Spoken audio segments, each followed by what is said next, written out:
നമോ ഭഗവതേ വാസുദേവായ.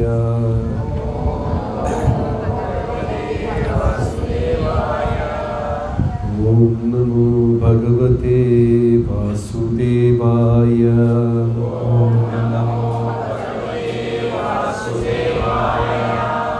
നാരായണം നമസ്കൃത്യ നരം ചൈവ നരോത്തമം ദേവീം സരസ്വതീം വ്യാസം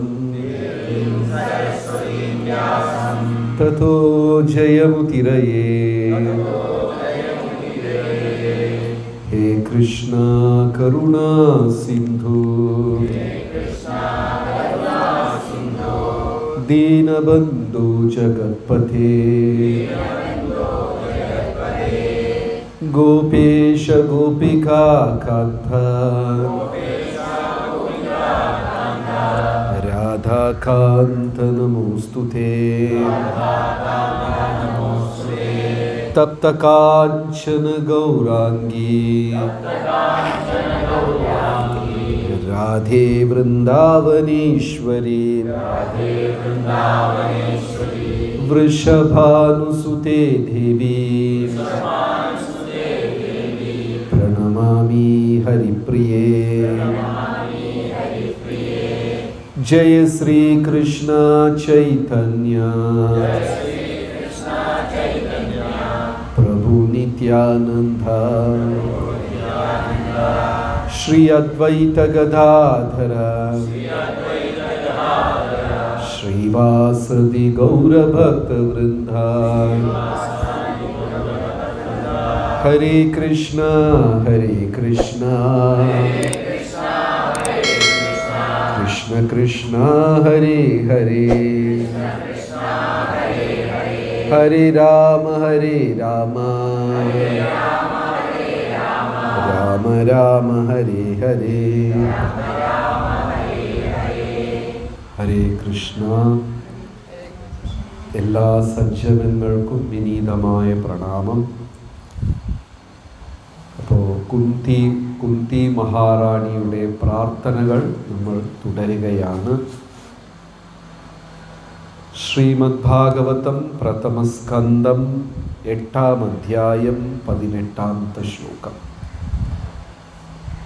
നമസ്യേ പുരുഷം ത്വാദ്യം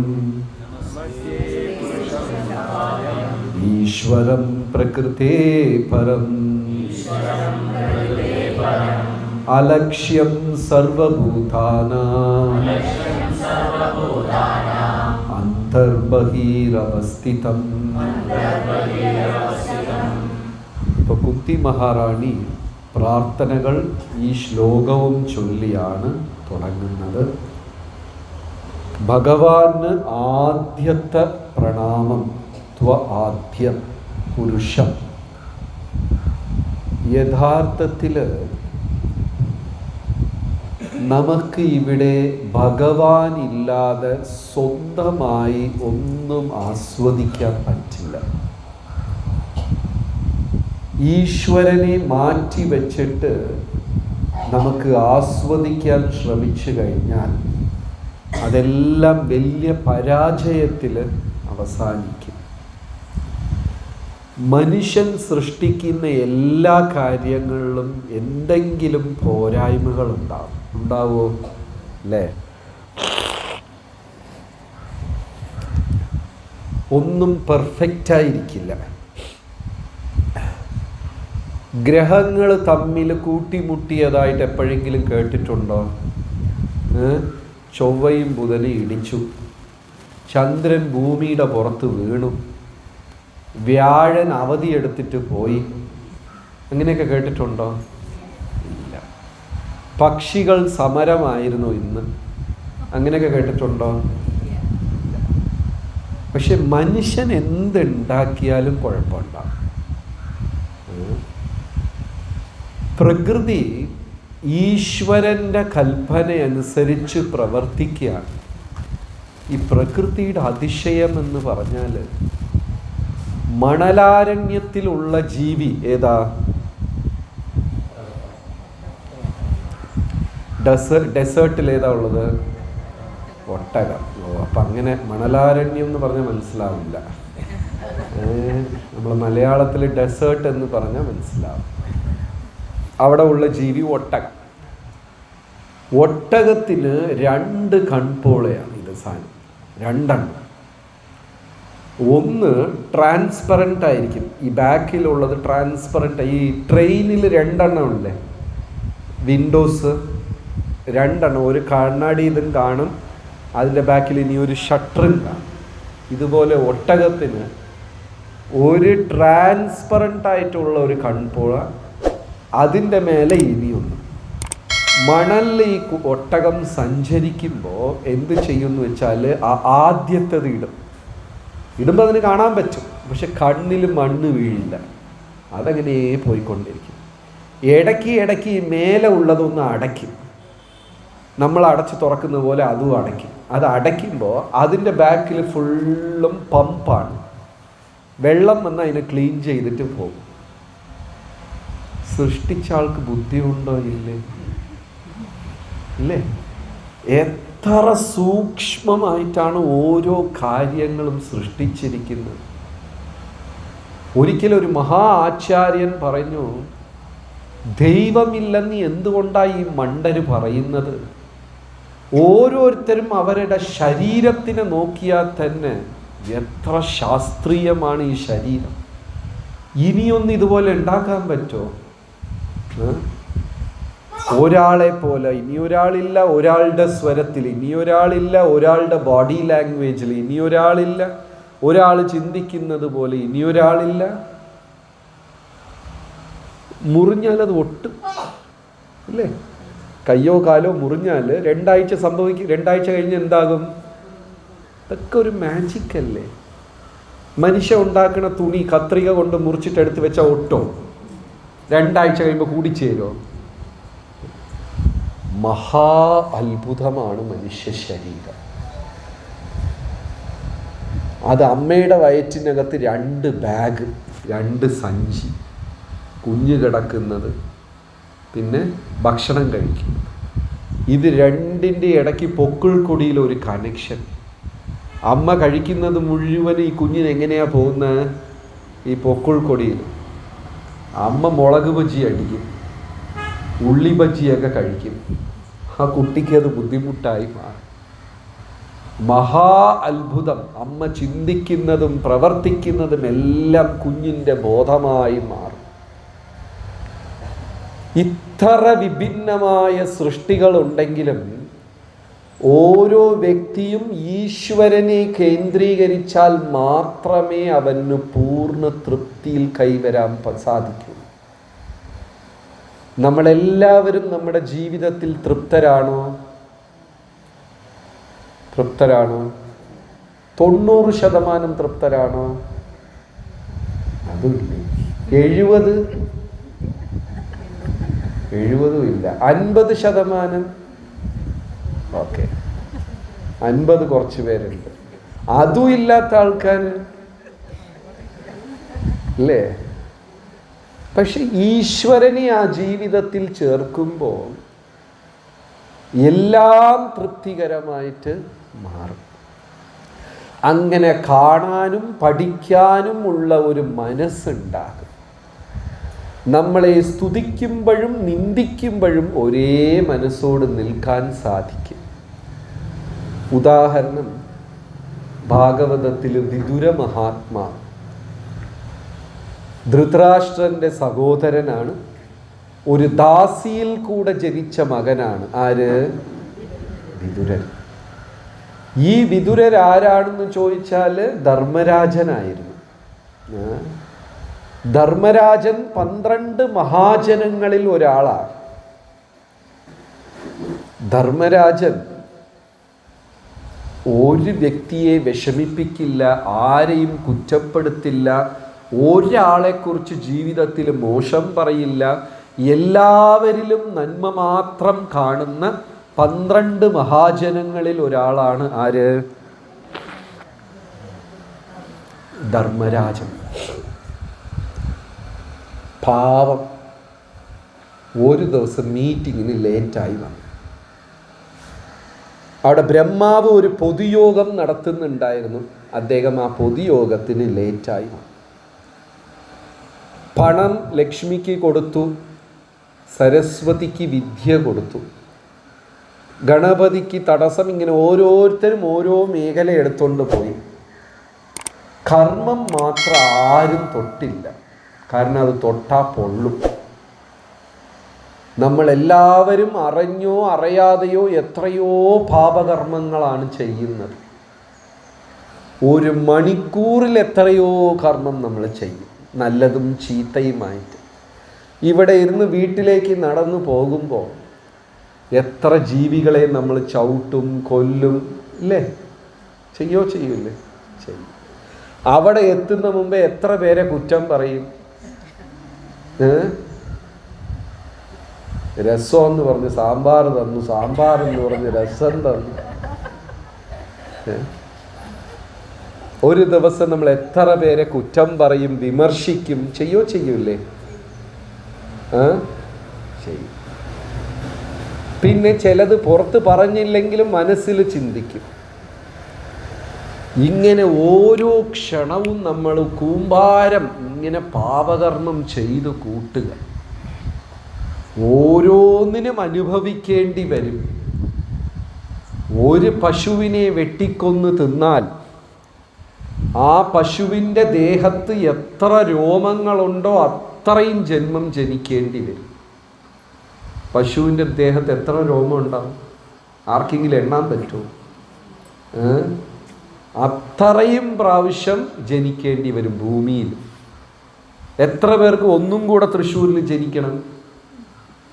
ജനിച്ചാൽ കൊള്ളാമെന്ന് എത്ര പേർക്ക് ആഗ്രഹമുണ്ട്? ഒന്നും കൂടെ വേണ്ടേ? അതേ ഭർത്താവിനെ വിവാഹം കഴിച്ചാലോ? ഒട്ടും വേണ്ട. ആലോചിച്ച് നോക്കൂ. അറിഞ്ഞും അറിയാതെയും എന്തുമാത്രം പാപങ്ങളാ ചെയ്തു കൂട്ടുന്നു. അപ്പോൾ ഈ ഡിപ്പാർട്ട്മെൻറ്റ് ആര് നോക്കുമെന്ന് നോക്കി ഒരു ദേവഗണങ്ങളും തയ്യാറായില്ല. പക്ഷെ അന്നത്തെ പൊതുയോഗത്തിന് ഇദ്ദേഹം താമസിച്ചെത്തി. ആര്? ധർമ്മരാജൻ. ബ്രഹ്മാവ് ചോദിച്ചു, ഈ സേവനം ചെയ്യാൻ തയ്യാറാണോ? അപ്പോൾ ധർമ്മരാജൻ ഒന്നും ആലോചിച്ചില്ല. അത്രയ്ക്കും വിനയസ്വരൂപിയ. എന്ത് സേവനം തന്നാലും ഞാൻ ചെയ്തോളാം. അന്നാ കർമ്മത്തിനെ ഏറ്റെടുത്തു. ധർമ്മരാജൻ പേടിച്ചു. ഞാനെങ്ങനെ? കാരണം ആ സേവനം എന്ന് പറഞ്ഞ ആൾക്കാരെ എണ്ണയിലിട്ട് പൊരിക്കണം, തുന്നൽ മെഷീനിൽ വെച്ച് തച്ചെടുക്കണം അവരെ. നമുക്ക് എത്ര ശരീരമുണ്ട്? ഭഗവത്ഗീത അനുസരിച്ച് എത്ര ശരീരമുണ്ട്? 2. സ്ഥൂല ശരീരം, സൂക്ഷ്മ ശരീരം. മരണം സംഭവിക്കുമ്പോൾ ഏത് ശരീരമാണ് നഷ്ടപ്പെടുന്നത്? മരണനേരത്ത് ഏത് ശരീരം നഷ്ടപ്പെടും? ഏത് കൂടെ ഉണ്ടാകും?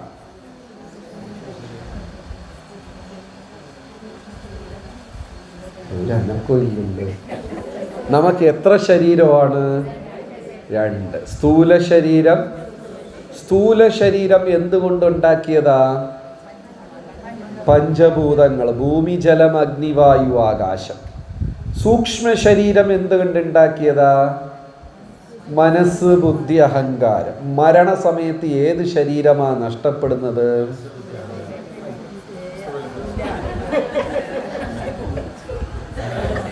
ഭൂമി, ജലം, അഗ്നി, വായു, ആകാശം. അതല്ലേ നമ്മൾ ഉപേക്ഷിക്കുന്നത്? ഈ ശരീരമല്ലേ നമ്മൾ ഉപേക്ഷിക്കുന്നത്, അല്ലേ?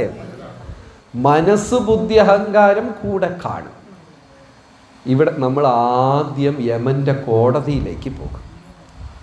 അവിടെ പോകാൻ എടുക്കുന്ന സമയം പാപം കുറച്ച് ചെയ്തവർക്ക് 11 ദിവസവും പാപം കൂടുതൽ ചെയ്തവർക്ക് 16 ദിവസം എടുക്കും. എവിടെ പോകാൻ? കോടതിയിലേക്ക് പോകാൻ. അപ്പം അവിടെ ചെന്നതിന് ശേഷം ശിക്ഷ വിധിക്കും. എന്തൊക്കെയാണ്? ഇത്ര മീൻ കഴിച്ചു, ഇത്ര പശുവിനെ കഴിച്ചു, ഇത്ര ആടും കോഴിയൊക്കെ പിടിച്ച് കഴിച്ചു, ആൾക്കാരെക്കുറിച്ച് മോശമായിട്ട് ഇങ്ങനെയൊക്കെ സംസാരിച്ചു. അപ്പം അവിടെ 24-25 ടൈപ്പ് അറകളുണ്ട്. അതനുസരിച്ച് വിടും. അവിടെ വിടുമ്പോൾ നമുക്കൊരു യൂണിഫോം തരും. അതാണ് യാതനാശരീരം. വേദനിക്കാൻ വേണ്ടിയുള്ള ഇനിയൊരു ശരീരം കിട്ടും. വിരൽ പൊട്ടിച്ചാൽ വിരൽ പൊട്ടില്ല, പക്ഷേ ഒടിഞ്ഞാൽ എന്ത് വേദനയുണ്ടാകുമോ വേദന മാത്രം കിട്ടും. ആ ദേഹത്തിന് ഒന്നും പറ്റില്ല. അപ്പം എന്ത് ചെയ്യും? എണ്ണപാത്രത്തിലിട്ടെല്ലാം ചെയ്യും. വിമല മാതാജി 65 അതൊക്കെ ഉണ്ടാവും. ആരെങ്കിലും വിമല ഉണ്ടോ ഇവിടെ? തുന്നൽ മെഷീനിൽ വെച്ച് തയ്ക്കും. ഉടനെ ഇത് വായിച്ചിട്ട് എല്ലാവരും പറയേ അങ്ങനെ ഒന്നുമില്ല, ഇതൊക്കെ വെറുതെ ആൾക്കാരെ പേടിപ്പിക്കാനാ. പക്ഷെ അല്ല, എല്ലാ മതഗ്രന്ഥങ്ങളും നരകത്തിനെ കുറിച്ച് പറയുന്നുണ്ട്. ഭഗവത്ഗീത, ഭാഗവതം നരകത്തിനെ കുറിച്ച് പറയുന്നു. ബൈബിൾ നരകത്തിനെ കുറിച്ച് പറയുന്നു. ഖുറാൻ നരകത്തിനെ കുറിച്ച് പറയുന്നു. എല്ലാ ഗ്രന്ഥവും കള്ളം പറയും. പേടി. അതുകൊണ്ടാണ് മനുഷ്യൻ പറയണേ അങ്ങനെ ഒന്നുമില്ല.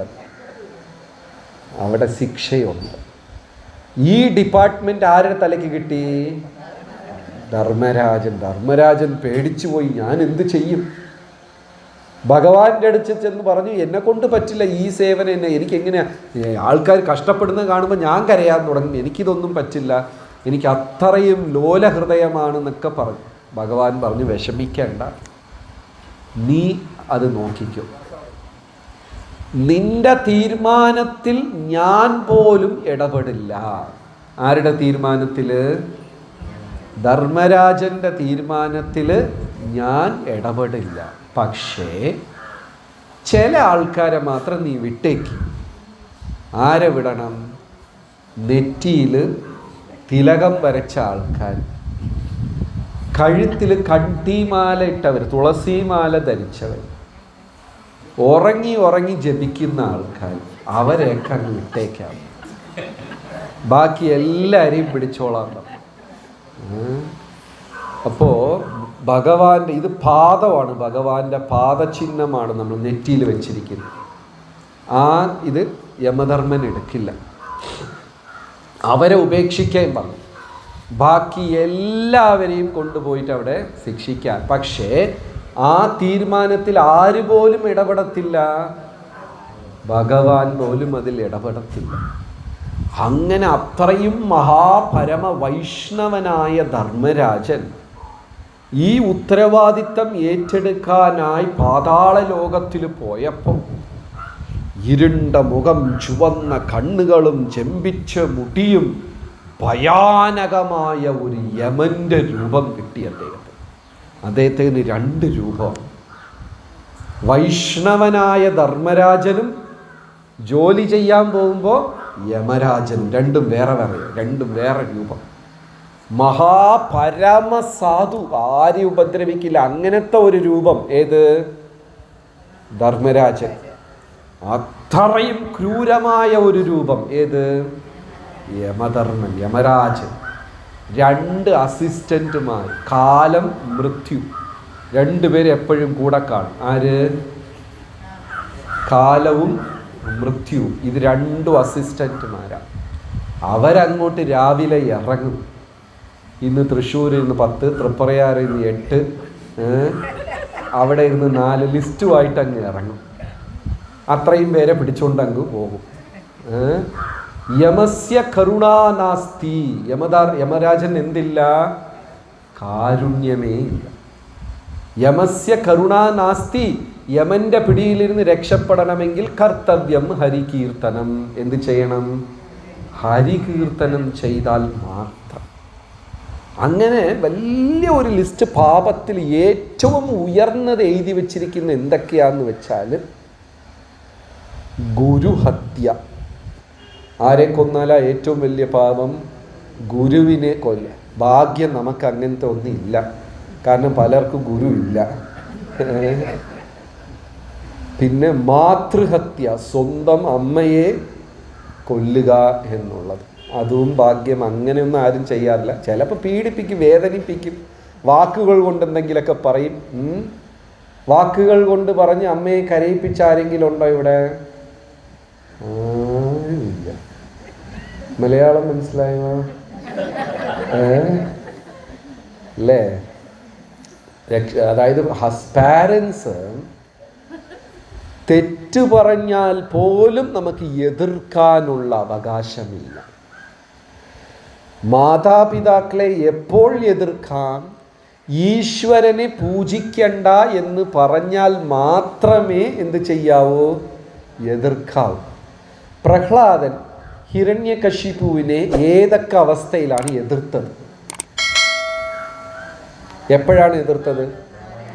ഭഗവാന് പൂജിക്കണ്ട, പ്രാർത്ഥിക്കേണ്ട എന്ന് പറഞ്ഞപ്പോൾ മാത്രമാണ് എതിർത്തത്.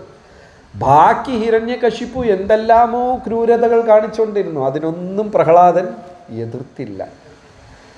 ശങ്കരാചാര്യർ അമ്മയെ എന്തിനാ എതിർത്തത്? ശങ്കരാചാര്യർ കേട്ടിട്ടുണ്ടോ? അമ്മയെ എതിർത്തു അദ്ദേഹം. സന്യാസം എടുക്കാൻ പോയപ്പോൾ അമ്മ വേണ്ടാന്ന് പറഞ്ഞു. അതിന് മാത്രം ഈശ്വരനെ ശരണം പ്രാപിക്കുന്നതിന് മാതാപിതാക്കൾ തടസ്സമാണെങ്കിൽ മാത്രമേ എന്ത് ചെയ്യാവൂ? എതിർക്കാവൂ. ഇല്ലെങ്കിൽ വേറെ ഒരു കാര്യത്തിലും നമുക്ക്, അവർ ചിലപ്പം തെറ്റ് തന്നെ പറഞ്ഞാലും നമ്മൾ എന്ത് ചെയ്യണം? അനുസരിക്കണം. ഹിമാലയത്ത് മഹാതപസ്യയും കഴിഞ്ഞ് തിരിച്ചു വരിക പരശുരാമൻ. മനസ്സിനെ നിയന്ത്രിച്ച്, ഇന്ദ്രിയങ്ങളെ നിയന്ത്രിച്ച് അതികഠിനമായ തപസ്യ അനുഷ്ഠിച്ചിട്ട് പരശുരാമൻ വരിക. വന്ന് നോക്കുമ്പോൾ അമ്മ ഒരു സൈഡിൽ നിൽക്കുന്നു, അമ്മയും 4 സഹോദരന്മാരും ഒരു സൈഡിൽ നിൽക്കുന്നു, അച്ഛൻ ഇനിയൊരു സൈഡിൽ നിൽക്കുന്നു. ഭയങ്കര ദേഷ്യത്തിൽ. പരശുരാമൻ്റെ അച്ഛൻ്റെ പേരെന്താ? ഗോവിന്ദപിള്ള. ജമദഗ്നി ഒരു സൈഡ് നിൽക്കുക. അവിടെ എന്തോ പ്രശ്നമാണെന്ന് മനസ്സിലായി. പരശുരാമൻ നേരെ ചെന്ന് അച്ഛൻ്റെ പാദം തൊട്ട് തൊഴുതു. ഞാൻ എന്താ ചെയ്യേണ്ടത്? അച്ഛൻ്റെ കൽപ്പന എന്താണ്? അച്ഛൻ പറഞ്ഞു, നിൻ്റെ അമ്മയുടെ തല വെട്ടി മാറ്റാൻ. വേറെ ഒന്നും ചോദിച്ചില്ല, എന്താ ഏതാ ചിന്തിച്ചില്ല. മഴുവെടുത്ത് ഒരു വീശ്. ആരുടെ തല കൊയ്തു? അമ്മയുടെ. ഇനി എന്താ വേണ്ടത്? 4 സഹോദരന്മാരെയും വെട്ടാൻ പറഞ്ഞു. ഒരക്ഷരം മിണ്ടിയില്ല. മഴുവെടുത്ത് വീണ്ടും ഒരു വീശ്. 4 സഹോദരന്മാരെ തലയും പോയി. ജമദഗ്നി പറഞ്ഞു, വളരെ സന്തോഷമായി. പുത്ര, നിനക്ക് എന്താ വേണ്ടത്? എനിക്ക് എൻ്റെ അമ്മയും 4 സഹോദരൻ തിരിച്ചു വേണം. ജമദഗ്നിക്ക് ചെയ്യാനുള്ള കഴിവുണ്ടായിരുന്നു. വേറെ ഒരു കാരണത്തിനും മാതാപിതാക്കളെ വേദനിപ്പിക്കാൻ പറ്റില്ല. ഏറ്റവും വലിയ ഒരു നമ്മൾ ആ പിതൃഘടം തീർക്കുന്നത് എങ്ങനെയെന്ന് വെച്ചാൽ, അവർ വയസ്സായ കാലത്ത് അവർക്ക് നാമജപം ചെയ്യാനും പുണ്യസ്ഥലങ്ങൾ സന്ദർശിക്കാനുമുള്ള അവസരം ഏത് പുത്രൻ ഉണ്ടാക്കി കൊടുക്കുന്നോ അവനാണ് പിതൃഭാഗ്യമുണ്ടാകുന്നത്. നമ്മൾ പറയാം, ഞാൻ എൻ്റെ അച്ഛനും ഒരു നർസിനെ വെച്ചിട്ടുണ്ട്, എല്ലാ മാസവും ആശുപത്രിയിൽ കൊണ്ടുപോകും, അവർക്ക് ഹെൽത്ത് ഇൻഷുറൻസ് എടുത്തു കൊടുത്തിട്ടുണ്ട്, കൂടെ തന്നെ വീൽ ചെയർ ഉന്തിത്തള്ളാൻ ഒരാൾ വെച്ചിട്ടുണ്ട്, എല്ലാം. ഇത്രയും ചെയ്താലും പിതൃദോഷമേ കിട്ടും. എന്ത് ചെയ്യണം? ഉറക്കമായോ? എന്ത് ചെയ്യണം? പുണ്യ സ്ഥലങ്ങൾ സന്ദർശിക്കാനുള്ള അവസരവും പിന്നെ നാമജപം അവർക്ക് ചെയ്യാനുള്ള അവസരം ഏതെല്ലാം പുത്രൻ ഉണ്ടാക്കുന്നോ അവർക്ക് പിതൃഭാഗ്യമുണ്ടാകും. രാമായണത്തിൽ നോക്കിക്കഴിഞ്ഞാൽ ശ്രവൺ കുമാർ കണ്ണു കാണാത്ത തൻ്റെ അച്ഛനെയും അമ്മയും ബാസ്ക്കറ്റിൽ കൊണ്ടുപോയി, ഇല്ലേ? ആ കഥ അറിയാമല്ലോ. നാട്ടുകാർ ചിരിച്ചു. നീ എന്താ കാണിക്കുന്നത്? കണ്ണ് കാണാത്ത അച്ഛനെ അമ്മയും ഇങ്ങനെ നാടായി തൂക്കിയിട്ട് പോകണം എന്തിനാ? പുണ്യ സ്ഥലങ്ങൾ ഹൃദയം കൊണ്ട് അനുഭവിക്കുന്നതാ, കണ്ണുകൊണ്ട് കാണുന്നതല്ല. ശരീരത്തിലിരുന്ന് ജീവൻ പിരിയുന്ന ആ അവസാനത്തെ കാലഘട്ടം ഒരു മനുഷ്യ ജീവിതത്തിനെ 4ആയി പിരിക്കാം. ധർമ്മ, അർത്ഥ, കാമ, മോക്ഷ. കേട്ടിട്ടുണ്ടോ? ധർമ്മ, അർത്ഥ, കാമ. കലിയുഗത്തിൽ ഒരു മനുഷ്യൻ 100 വർഷം ജീവിക്കണം എന്നാണ് ഒരു സങ്കല്പം. ആദ്യം 25 വർഷം ധർമ്മം പഠിക്കുക. പഠിക്കാന്ന് വെച്ചാൽ ഏത് പഠിക്കുക? A+B² sin θ കാലി തീറ്റ, അതല്ല. പഠിച്ചിട്ട് എത്ര പേര് A+B² പഠിച്ചിട്ടുണ്ട്? എത്ര പേര് ജീവിതത്തിൽ ഉപയോഗിച്ചിട്ടുണ്ട്? ഒന്നും ഉപയോഗിച്ചിട്ടില്ല. പഠിച്ചത് ഒന്നും ഉപയോഗിച്ചിട്ടില്ല. sin θ A+B². രണ്ടാം ലോകയുദ്ധം ചിലപ്പോൾ നമുക്ക് വീട്ടിൽ ഉപയോഗപ്പെടും, അത്തരം. അല്ലാതെ ഒന്നും നമ്മൾ ഉപയോഗിച്ചിട്ടില്ല. 25 വർഷം തപസ്യ, വിദ്യാർത്ഥി ജീവിതം. ഒരു മനുഷ്യൻ്റെ യഥാർത്ഥ സമ്പത്ത് എന്ന് പറയുന്നത് തപസ്യയാണ്. അതിമനോഹരമായി ഭാഗവതം വിശദീകരിക്കുന്നു. നമ്മൾ നേടിയ സ്വർണമോ നമ്മൾ ഉണ്ടാക്കിയ പണമോ സമൂഹത്തിൽ സ്ഥാനമാനങ്ങളോ അല്ല യഥാർത്ഥ സമ്പത്ത്.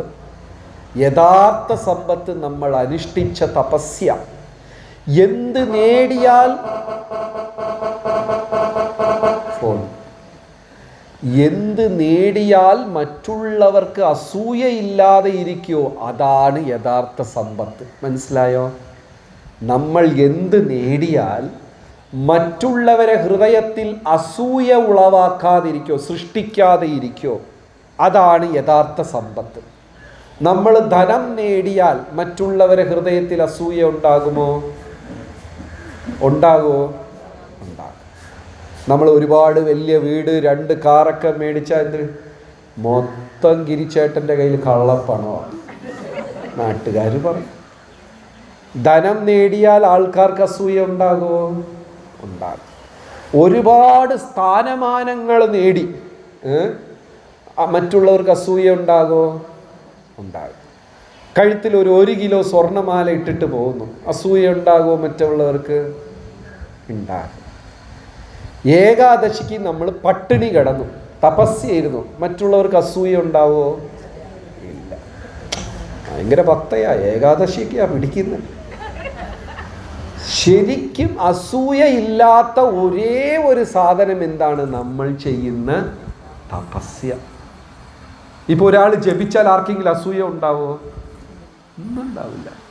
ധനം നേടിയാൽ, സമ്പത്ത് നേടിയാൽ, സൗന്ദര്യം നേടിയാൽ, വിദ്യ നേടിയാൽ, സ്ഥാനമാനങ്ങൾ നേടിയാൽ മറ്റുള്ളവരെ ഹൃദയത്തിൽ അസൂയ ഉണ്ടാകും. അപ്പോൾ വിദ്യാർത്ഥിയുടെ ജീവിതം എന്ന് പറഞ്ഞാൽ തപസ്യ, ധർമ്മം പഠിക്കുക, തപസ്യ അനുഷ്ഠിക്കുക. എത്ര കാലം? ആദ്യത്തെ അതായത് മനുഷ്യൻ 100 ജീവിച്ചാൽ ആദ്യത്തെ 25 വർഷം ധർമ്മം, രണ്ടാമത്തെ 25 വർഷം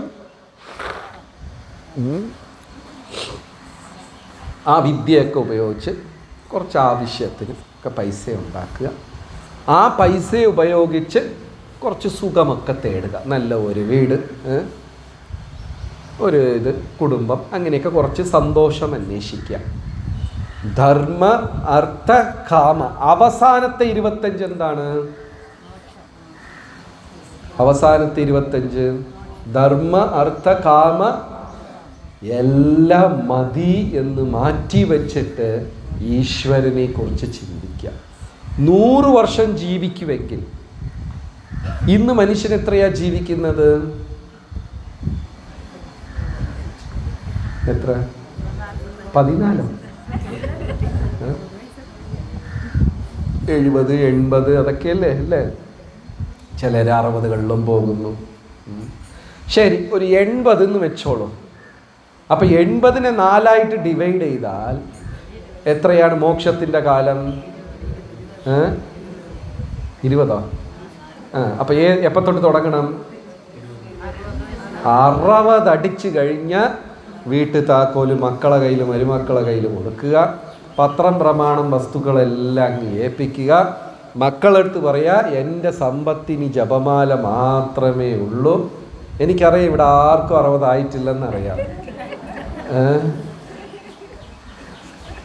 ഏത് വ്യക്തിയായാലും ആ 4ാമത്തെ ഭാഗം വരുമ്പോൾ പൂർണ്ണമായും മോക്ഷപ്രാപ്തിയെക്കുറിച്ച് മാത്രം ചിന്തിക്കുക. അവിടെ നമ്മൾ തെറ്റ് ചെയ്താൽ വീണ്ടും പുനരപി ജനനം, പുനരപി മരണം, പുനരപി ജഡരീ ജനനീ ശയനം ഇതി സംസാര വിമോചന മാർഗം ഭജ ഗോവിന്ദം, ഭജ ഗോവിന്ദം, ഗോവിന്ദം ഭജ മൂഢമതേ. അപ്പോൾ 60 കഴിഞ്ഞിട്ട് നമ്മൾ എന്തെല്ലാം, ആക്ച്വലി 60 അല്ല, പ്രഹ്ലാദൻ പറഞ്ഞത് 50. പഞ്ചവർഷം വനം വ്രജേത്, 50 കഴിഞ്ഞ് എങ്ങോട്ട് പോകണം? കാട്ടി പൊക്കോണം.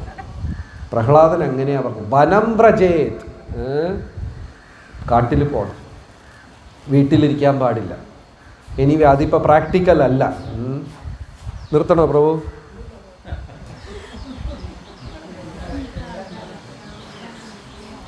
വനത്തിൽ പോകണം എന്ന് പറഞ്ഞാൽ എല്ലാം കൂടെ എടുത്തിട്ട് കാട്ടിൽ പോകണമെന്നല്ല.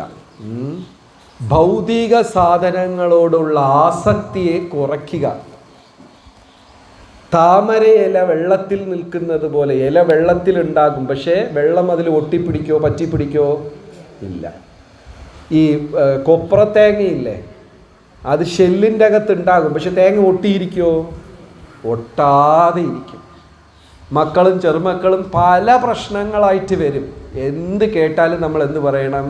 ഹരേ കൃഷ്ണ. ഒരക്ഷരം അധികം മിണ്ടരുത്. മിണ്ടിയാ കുടുങ്ങും, കുടുങ്ങിയാ വീണ്ടും ജനിക്കും. മനസ്സിലായില്ലേ? എന്ത് വന്ന് പറഞ്ഞാലും, അമ്മ ഏത് കുട്ടിയാ എൻ്റെ തലയിൽ കെട്ടിവെച്ച് അവളോടെ എനിക്ക് ഒരു രക്ഷയില്ല, നമ്മളെന്ത് പറയണം? ഹരേ കൃഷ്ണ. വേണമെങ്കിൽ നീട്ടിക്കോളൂ, ഹരേ കൃഷ്ണ. അതിൻ്റെ അപ്പുറത്തൊന്നും പറയും. നമ്മൾ എന്തെങ്കിലും പറഞ്ഞ ആ വലയിൽ വീണാൽ സംസാര ചക്രത്തിൽ കുടുങ്ങിപ്പോകും. അപ്പം അതികഠിനമായ ക്രൂരമായ സേവയാണ് യമന് കിട്ടിയത്.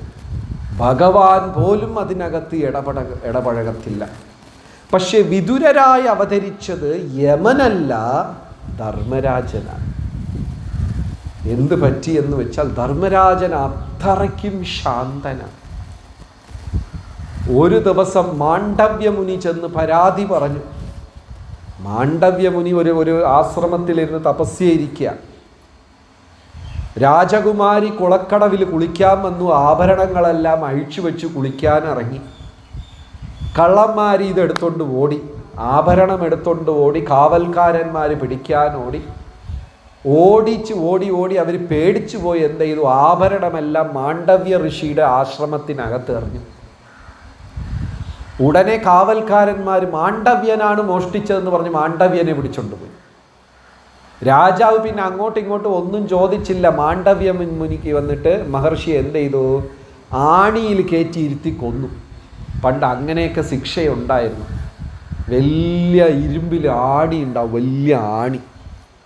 അതിൽ എണ്ണയൊക്കെ തേച്ച് അതിൻ്റെ പുറത്ത് മാണ്ഡവ്യനെ കയറ്റി ഇരുത്തി. അപ്പോൾ ആ മാണ്ഡവ്യൻ്റെ പേര് തന്നെ ആണി മാണ്ഡവ്യൻ എന്നാണ്. മാണ്ഡവ്യൻ നേരെ യമൻ്റെ അല്ല, ധർമ്മരാജൻ്റെ അടുത്ത് ചെന്ന് ചോദിച്ചു, ചെയ്തത് ശരിയാണോ? ധർമ്മരാജൻ പറഞ്ഞു, എനിക്ക് തന്നിട്ടുള്ള വിധി അനുസരിച്ചേ ഞാൻ പ്രവർത്തിച്ചിട്ടുള്ളൂ, ഞാൻ വേറെ ഒന്നും ചെയ്തിട്ടില്ല, ഞാൻ കള്ളമേ ചെയ്തിട്ടില്ല, എനിക്കെന്തിനാ ഇങ്ങനെ ഒരു ശിക്ഷ? അങ്ങ് കള്ളം ചെയ്തിട്ടില്ല, അത് എനിക്കും അറിയാം. പക്ഷേ അങ്ങ് കുഞ്ഞായിരുന്നപ്പോൾ, 5 വയസ്സ് ബാലനായപ്പോൾ എപ്പോഴും മുറ്റത്ത് ഇറങ്ങി ചിത്രശലഭമില്ലേ, ഈ ഗ്രാസ് ഹോപ്പർ ഇല്ലേ, അതിനെന്താ പറയുക, പുൽച്ചാടി, ചിത്രശലഭം, ഇതുപോലെ ജീവികളെല്ലാം പിടിച്ചിട്ട് അതിനെല്ലാം സൂചിയിൽ, ഈ കുഞ്ഞുങ്ങൾ ചിത്രശലഭം പിടിച്ച് കളിക്കൂലേ, 5 മിനിറ്റ് കഴിയുമ്പോൾ എന്താകും? അതിൻ്റെ ചിറകൊക്കെ ഇവരെ കയ്യിലിരിക്കും, അത് ചത്തുപോകും. അത്രയല്ലേ ഉള്ളൂ. അതും ഈ ഇടയ്ക്ക്, ഇപ്പം അത് കാണാറില്ല അധികം. ഇടയ്ക്ക് ഈ കളർ കോഴിക്കുഞ്ഞ് 1 രൂപയ്ക്ക് വിറ്റുകൊണ്ടിരുന്നു. ഒരു കുറച്ച് വർഷങ്ങൾക്ക് മുമ്പ് ഓർമ്മയുണ്ടോ? മഞ്ഞ, നീല, ചുവപ്പ് എന്ന്. 1 രൂപ ചിലവില്ല, നമ്മളെല്ലാവരും കുഞ്ഞുങ്ങൾക്ക് കളിക്കാൻ വാങ്ങിച്ചു കൊടുത്തു. 3 ദിവസം അത് കഴിയുമ്പോൾ ആ കോഴിക്കുഞ്ഞ് എന്താകും? അത് ചത്തു. എത്ര പേര് ചെയ്തിട്ടുണ്ട് ഈ നല്ല കാര്യം? കുറേ വാങ്ങിച്ചു കൊടുത്ത് കളറിൽ ഇല്ലേ? നീ 5 വയസ്സുള്ളപ്പോൾ മാണ്ഡവ്യ ഈ ചിത്രശലഭങ്ങളെല്ലാം പിടിച്ച് സൂചിയിൽ കുത്തി നൂല് പോലെ കുഞ്ഞുങ്ങളൊക്കെ ചെയ്യും. അതുകൊണ്ടാണ് നിനക്ക് ഈ ശിക്ഷ. മാണ്ഡവ്യൻ ചോദിച്ചു, ഞാൻ അറിയാതെ പ്രായത്തിൽ ചെയ്തതാണ്, ഞാൻ അറിഞ്ഞു ചെയ്തതല്ല, അതിനാണ് ഇത്ര വലിയ ശിക്ഷ. ധർമ്മരാജൻ പറഞ്ഞു, അത് പറഞ്ഞിട്ട് കാര്യമില്ല, കുഞ്ഞാനെങ്കിലും തീയിൽ വിരൽ വെച്ചാൽ പൊള്ളും. തീ വിചാരിക്കോ, അയ്യോ കുഞ്ഞിനെ അറിയില്ലെന്ന് വിചാരിക്കോ? ധർമ്മം എല്ലാവർക്കും ഒന്നുപോലെ തന്നെയാണ്. അപ്പോൾ എന്ത് ചെയ്തു? മാണ്ഡവ്യന് ദേഷ്യം വന്നു. അത് മനുഷ്യനായി ജനിച്ചാലേ നിങ്ങൾക്കത് മനസ്സിലാവൂ. മാണ്ഡവ്യൻ തൻ്റെ തപോബലം ഉപയോഗിച്ച് ധർമ്മരാജനെ ശപിച്ചു. എന്തായി പോട്ടെ എന്ന്? വിദുരനായി ഭൂമിയിൽ ജനിക്കട്ടെ എന്ന് ശപിച്ചു. അപ്പൊ ധർമ്മരാജന് മൊത്തത്തിൽ കൺഫ്യൂഷൻ. ഒരു ദിവസം ധർമ്മരാജൻ ഭഗവാന്റെ അടുത്ത് ചെന്ന് ചോദിച്ചു, ഏതാ ശരി ഏതാ തെറ്റ്? മൊത്തത്തിൽ എനിക്ക് കൺഫ്യൂഷൻ. ശരി ഏതാണ് തെറ്റേത്? ഭഗവാൻ ഒന്ന് വിശദീകരിക്കുക. കാരണം ഈ ജോലി ഞാൻ ഏറ്റെടുത്ത് എൻ്റെ കൈയൊക്കെ പൊള്ളാണ്. അതുകൊണ്ട് ധർമ്മം ഏതാ ശരി ഏതാ തെറ്റ്? ആ സംശയം വിദുരർക്ക് ധർമ്മരാജന് ബലക്കാൻ കാരണം എന്താണെന്ന് വെച്ചാൽ, അർജുനൻ ഒരു ദിവസം ധൃതരാഷ്ട്ര മഹാരാജാവ് രാജ്യം രണ്ടായി വീതിച്ചു. ഉറക്കം വരുന്നോ? എന്തെങ്കിലും യോഗ എക്സസൈസ് ഒക്കെ വേണോ? ശരി, എവിടെ നിർത്തി?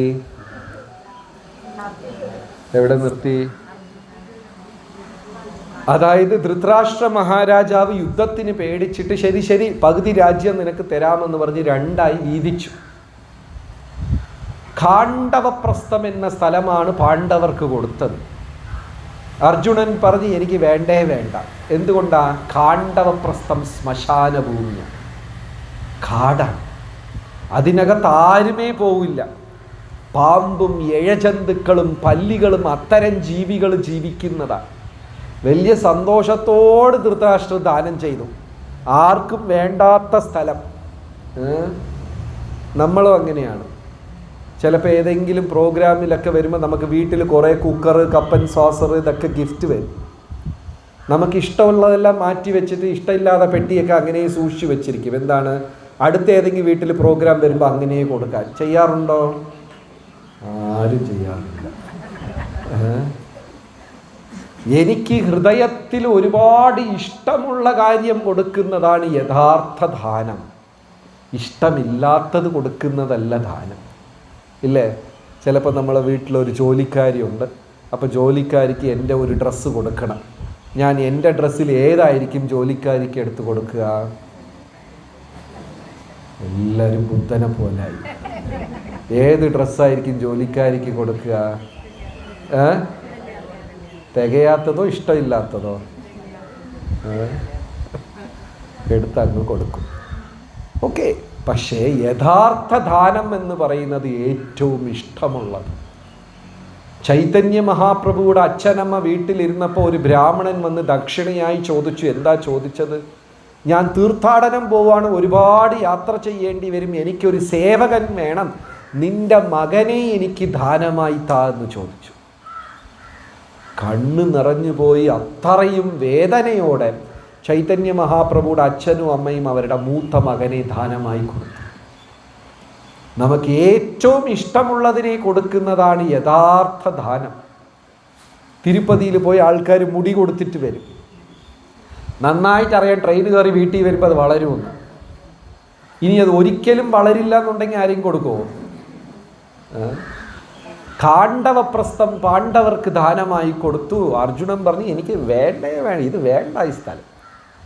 ഭഗവാൻ പറഞ്ഞു ഒന്ന് പോയി നോക്കാം, നീ എന്തിനാ വിഷമിക്കുന്നത്? ആദ്യം ഒന്ന് പോയി നോക്കാം, എന്നിട്ട് നമുക്ക് തീരുമാനിക്കാം. നിർബന്ധിച്ച് അർജുനനെ വിളിച്ചുകൊണ്ട് പോയി. അർജുനൻ അവിടെ ചെന്നു. ഖാണ്ഡവപ്രസ്ഥം കണ്ടു. മൊത്തവും കാടും പാമ്പുകളും തേളും ഇഴജന്തുക്കളും വിഷകൃമികളും. അർജുനൻ പറഞ്ഞു ഇതെല്ലാം ഞാൻ പറഞ്ഞില്ലേ, ഇത് വെച്ചിട്ട് എന്ത് ചെയ്യാനാ? ഭഗവാൻ ഒന്ന് ക്ഷമിച്ചിരിക്കാൻ പറഞ്ഞു. അഗ്നിദേവനെ വിളിച്ച് ആ കാട് മുഴുവനും കത്തിച്ച് ഭസ്മമാക്കി. അതിനകത്ത് ബന്ധിതനായി കിടന്ന മയൻ എന്ന് പറയുന്ന രാക്ഷസ അസുരനെ പുറത്തു കൊണ്ടുവന്നു. അവൻ എന്ത് ചെയ്തു? ഭൂമിയിലില്ലാത്ത അതിമനോഹരമായ ഒരു കൊട്ടാരം അങ്ങോട്ട് പണിതു. എവിടെ? ഖാണ്ഡവപ്രസ്ഥത്തിൽ. ആ കൊട്ടാരം നിലത്തിനെ നോക്കിയാൽ വെള്ളം പോലെയും, ചുമരിനെ നോക്കിയാൽ തിരശീല പോലെയും, തിരശീല നോക്കിയാൽ ചുമര് പോലെയും മായാജാല ഒരു കൊട്ടാരം. അതാണ് ഇന്ദ്രപ്രസ്ഥം. ഖാണ്ഡവപ്രസ്ഥം എന്തായി മാറി? കാണുന്ന എല്ലാവർക്കും അസൂയ ഉണ്ടാകുന്ന ഒരു കൊട്ടാരം പണി. ഭഗവാൻ ചോദിച്ചു, അർജുന ഇപ്പം ഇഷ്ടപ്പെട്ടു? അർജുനൻ പറഞ്ഞു കൊള്ളാം കൊള്ളാം, നന്നായിട്ട്. ആദ്യം എന്താണ്? വേണ്ടെന്ന് പറഞ്ഞു. ഈ ലോകത്ത് ഒരു പരീക്ഷണവും കണ്ട് നമ്മൾ തളരാൻ പാടില്ല. ഭഗവാനെ വിശ്വസിച്ച പരീക്ഷണത്തിനെ നേരിട്ട് കഴിഞ്ഞാൽ അതിൻ്റെ പുറകെ തീർച്ചയായിട്ടും ഒരു സമ്മാനമുണ്ടാകും. ആ കാണ്ഡവ പ്രസ്ഥത്തിൽ നിന്നാണ് അർജുനന് രഥവും ഗാണ്ഡീവം എന്ന് വില്ലും കിട്ടിയത്. ഗാണ്ഡീവം കയ്യിൽ കിട്ടിയ ഉടനെ അർജുനൻ പറഞ്ഞു, ആഹാ, ഇപ്പം എനിക്ക് ഗാണ്ഡീവം കിട്ടി. ഗാണ്ഡീവത്തിൻ്റെ പ്രത്യേകത എന്താണെന്ന് വെച്ചാൽ അതിലൊരു അസ്ത്രം അയച്ചു കഴിഞ്ഞാൽ ആ അസ്ത്രം ലക്ഷ്യം തെറ്റാണ്ട് പോകും. അതിലിരുന്ന് പോകുന്ന അമ്പ് ചെന്ന് ലക്ഷ്യസ്ഥാനത്ത് പോയി ജോലിയും തീർത്തിട്ട് ഗംഗയിൽ പോയി മുങ്ങി വീണ്ടും വന്ന് ആവനാഴിയിലിരിക്കും, നഷ്ടപ്പെടില്ല. അത് കയ്യിൽ കിട്ടിയ ഉടനെ അർജുനൻ പറഞ്ഞു, ഞാനിപ്പോൾ ഗാണ്ഡീവധാരിയാണ്. ഇത് കൊണ്ടുപോയി ആ ദുര്യോധനാദികൾക്കൊക്കെ ഒരു പാഠം പഠിപ്പിക്കും ഞാൻ. ഉടനെ ഭഗവാൻ പറഞ്ഞു, അർജുന, അഹങ്കാരം പാടില്ല. ധർമ്മമെന്ന് പറഞ്ഞാൽ ധാരയത്തെ ഇതി ധർമ്മം, എല്ലാം താങ്ങിപ്പിടിക്കുന്നതാ ധർമ്മം. താങ്ങിപ്പിടിക്കണമെങ്കിൽ സത്വഗുണം വേണം. വീട് പണിയുന്നതാണോ എളുപ്പം, അതിനെ തല്ലി പൊളിക്കുന്നതാണോ എളുപ്പം? വീട് പണിയുന്നതാണോ ബുദ്ധിമുട്ട്, അതിനെ പൊളിക്കുന്നതാണോ ബുദ്ധിമുട്ട്, 40 വർഷം അതിനെ മെയിൻറ്റെയിൻ ചെയ്യുന്നതാണോ ബുദ്ധിമുട്ട്? ഏതാ ബുദ്ധിമുട്ട്? വീട് കെട്ടുന്നതാണോ ബുദ്ധിമുട്ട്, പൊളിക്കുന്നതാണോ ബുദ്ധിമുട്ട്, 40 കൊല്ലം അതിനെ മെയിൻറ്റെയിൻ ചെയ്യുന്നതാണോ ബുദ്ധിമുട്ട്? ഏതാ ബുദ്ധിമുട്ട്? ഏതാണ് ബുദ്ധിമുട്ട്? മെയിൻറ്റെയിൻ. വിവാഹം കഴിക്കുന്നതാണോ ബുദ്ധിമുട്ട്, വിവാഹമോചനമാണോ ബുദ്ധിമുട്ട്, 50 വർഷം ചിരിച്ചോണ്ടിരിക്കുന്നതാണോ ബുദ്ധിമുട്ട്? ഏതാ ബുദ്ധിമുട്ട്? അതിന് സത്വഗുണം വേണം. അതുകൊണ്ടാണ് സൃഷ്ടി ബ്രഹ്മാവ് എടുത്തു, സംഹാരം മഹാദേവൻ എടുത്തു, സ്ഥിതി ആരാ എടുത്തത്? ഭഗവാൻ. സത്വഗുണം വേണം.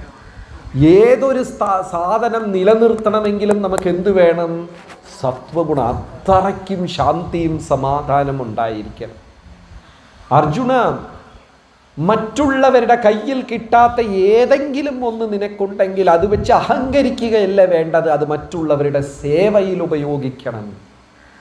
മറ്റുള്ളവർക്കില്ലാത്തത് ചിലപ്പം പണം നമുക്കുണ്ടാകും, സൗന്ദര്യമുണ്ടാകും, ബുദ്ധിയുണ്ടാകും, പാടാനുള്ള കഴിവുണ്ടാകും, ആടാനുള്ള കഴിവുണ്ടാകും. മറ്റുള്ളവർക്കില്ലാത്തത് എന്തെങ്കിലുമൊക്കെ നമുക്ക് കാണും. അത് വെച്ച് അഹങ്കരിക്കുകയല്ല വേണ്ടത്, വിനയം വേണം. അത് മറ്റുള്ളവരുടെ സേവയിൽ ഇത് ചെയ്യണം. ഈ ഗാണ്ഡീവം നീ ഉപയോഗിച്ച് എല്ലാവരെയും സംരക്ഷിക്കുകയാണ് വേണ്ടതല്ലാതെ ശിക്ഷിക്കുകയല്ല. അർജുനൻ പറഞ്ഞു, ശരി. കുറച്ച് കൊല്ലം കഴിഞ്ഞിട്ട് മഹാഭാരത യുദ്ധം വന്നപ്പോൾ അർജുനൻ പറഞ്ഞു, ഞാൻ യുദ്ധം ചെയ്യില്ല. കൃഷ്ണ ഭഗവാൻ പറഞ്ഞു, ഭീരു അർജുന, ഈ ഗാണ്ഡീവം നോക്കാനാ വെച്ചിരിക്കുന്നത്, അതെടുത്തിട്ട് എല്ലാ ശത്രുക്കളെയും നീ ഇത് ചെയ്യണം, തോൽപ്പിക്കണം. ആദ്യം എന്താ പറഞ്ഞത്? ആദ്യം ഭഗവാൻ എന്താ പറഞ്ഞത്? ഗാണ്ഡീവം കൊണ്ട് അഹങ്കരിക്കരുത്. പിന്നെന്ത് പറഞ്ഞു? അതെ, പിന്നെ പറഞ്ഞു എല്ലാവരെയും ശിക്ഷിക്കാൻ. അപ്പം വിതുരർ ചോദിച്ചു, കൃഷ്ണ ഇതെന്താ കൺഫ്യൂഷൻ? എന്താണ് ശരിക്കും ധർമ്മം? ഭഗവാൻ മറുപടി പറഞ്ഞില്ല. നീ ബ്രഹ്മാവിൻ്റെ അടുത്തും മഹാദേവൻ്റെ അടുത്തും ചെന്ന് ചോദിക്കെന്ന് പറഞ്ഞിട്ട് ചിരിച്ചിട്ട് അങ്ങ് പോയി. ധർമ്മരാജൻ ബ്രഹ്മാവിൻ്റെ അടുത്തും മഹാദേവൻ്റെ അടുത്തും ചെന്ന് ചോദിച്ചു, എന്താണ് ധർമ്മം? ഇങ്ങനെ ചെയ്യണോ അങ്ങനെ ചെയ്യണോ? ബ്രഹ്മാവും മഹാദേവനും പറഞ്ഞു, ധർമ്മരാജ, നീ ഒന്നും ചെയ്യരുത്. ധർമ്മം തു സാക്ഷാത് ഭഗവത് പ്രണീതം. ഭഗവാനെ പ്രീതിപ്പെടുത്തുന്നതാണ് ധർമ്മം. ഭഗവാൻ ഇന്നിങ്ങനെ പറഞ്ഞാൽ അങ്ങനെ ചെയ്യണം, നാളെ മാറ്റി പറഞ്ഞത് ചെയ്യണം. സംസിദ്ധിർ ഹരിതോഷണം. ഹരിയെ തൃപ്തിപ്പെടുത്തുക. ഭഗവാൻ ഇവിടെ പ്രത്യക്ഷമായി. ഭക്തജനങ്ങളെ ഇന്ന് വെള്ളിയാഴ്ചയല്ല തിങ്കളാഴ്ച, ഉടനെ നമ്മൾ എന്ത് പറയും? തിങ്കളെങ്കിൽ തിങ്കൾ. ഭഗവാൻ പറയുന്നതാണ് ധർമ്മം, അല്ലാതെ നമ്മുടെ ബുദ്ധി ഉപയോഗിച്ച് ചെയ്യുന്നതല്ല ധർമ്മം. യുധിഷ്ഠിരൻ്റെ രഥം ഭൂമിയിൽ തൊടില്ല.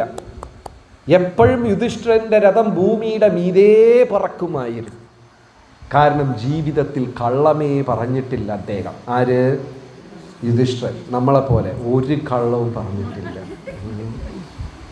ഇന്നത്തെ ദിവസം കള്ളം പറയാത്തവരുണ്ടോ ഇവിടെ? ഇന്ന് ഞാൻ രാവിലെ തൊട്ട് കള്ളം പറഞ്ഞില്ല. ഉണ്ടോ? ഉണ്ട്. ചാൻസ് കിട്ടിയില്ല. കുറേ പേരുണ്ട്. യുധിഷ്ഠിരൻ ജീവിതമേ കള്ളം പറയാത്ത ആളാ. അങ്ങനെ കള്ളം പറയാത്തത് കൊണ്ട് അദ്ദേഹത്തിൻ്റെ രഥം ഭൂമിയിലിരുന്ന് മേലെ പറക്കുമായി. ഭഗവാൻ ഒരു ദിവസം യുധിഷ്ഠിരൻ്റെ അടുത്ത് കള്ളം പറയാൻ പറഞ്ഞു. അശ്വത്ഥാമ എന്ന ആന ചത്തുപോയി എന്ന് പറയാൻ. അശ്വത്ഥാമ ചത്തുപോയി, അത് കള്ളമായിരുന്നു. പക്ഷേ യുധിഷ്ഠിരൻ വിചാരിച്ചു, ഞാൻ എന്തിനാ പറയുന്നത്? ഞാൻ ജീവിതകാലം കള്ളം പറഞ്ഞിട്ടില്ലല്ലോ, ഇന്ന് ഞാൻ എങ്ങനെ പറയും എന്ന് ഒരു ആശങ്ക, ഒരു ചെറിയ കൺഫ്യൂഷൻ. മടിച്ചു. അപ്പോൾ യുധിഷ്ഠിരൻ മടിക്കുന്നത് കണ്ടിട്ട് ഭഗവാൻ പറഞ്ഞു, ശരി ശരി, യുധിഷ്ഠിരൻ നിർബന്ധിക്കേണ്ട, ഭീമ പോയി ആനയെ ഒന്ന് കൊന്നിട്ട് വാ. ഏതാണ്? അതാ അവിടെ വരുന്നത്, അതിൻ്റെ പേര് അശ്വത്ഥാമ, അതിനെ പോയി കൊല്ലും. ഭീമൻ ഓടിച്ചെന്ന് അതിൻ്റെ തലയിൽ ഡിം അതിനടിച്ചു കൊന്നു. ശരി, ഇപ്പം പറയാൻ പറഞ്ഞു. എന്നിട്ടും യുധിഷ്ഠിരൻ എന്ത് പറഞ്ഞു? അശ്വത്ഥാമ എന്ന ആന ചത്തുപോയി. ആന എന്ന് പതുക്കെ പറഞ്ഞു. പക്ഷെ എന്ത് സംഭവിച്ചു? രഥം നിലംപതിച്ചു. പിന്നെ രഥം ഉയർന്നിട്ടേയില്ല. അപ്പോഴാണ് യുധിഷ്ഠിരന് മനസ്സിലായത്, ധർമ്മമെന്ന് പറഞ്ഞാൽ ഭഗവാൻ പറയുന്നതാണ് ധർമ്മം. ഇവിടെ കുന്തി മഹാറാണി പ്രാർത്ഥിക്കുന്നത് നമസ്യേ പുരുഷം ത്വാദ്യം. എൻ്റെ ലൈഫിൽ ഫസ്റ്റ് എല്ലാം ആർക്കാണ്? ഭഗവാൻ. അത് കഴിഞ്ഞിട്ടേ ഉള്ളൂ. അങ്ങനെ ഒരു യാത്ര, ജീവിതം മാറ്റിവെക്കുന്നതാണ് കൃഷ്ണാവബോധ ജീവിതം. റൈറ്റ്? നാളെ ഇവിടെ സത്സംഗം, ബന്ധുവിൻ്റെ കല്യാണം, ഏത് മാറ്റിവെക്കും? ഏത് മാറ്റിവെക്കും? ഏത് മാറ്റിവെക്കും?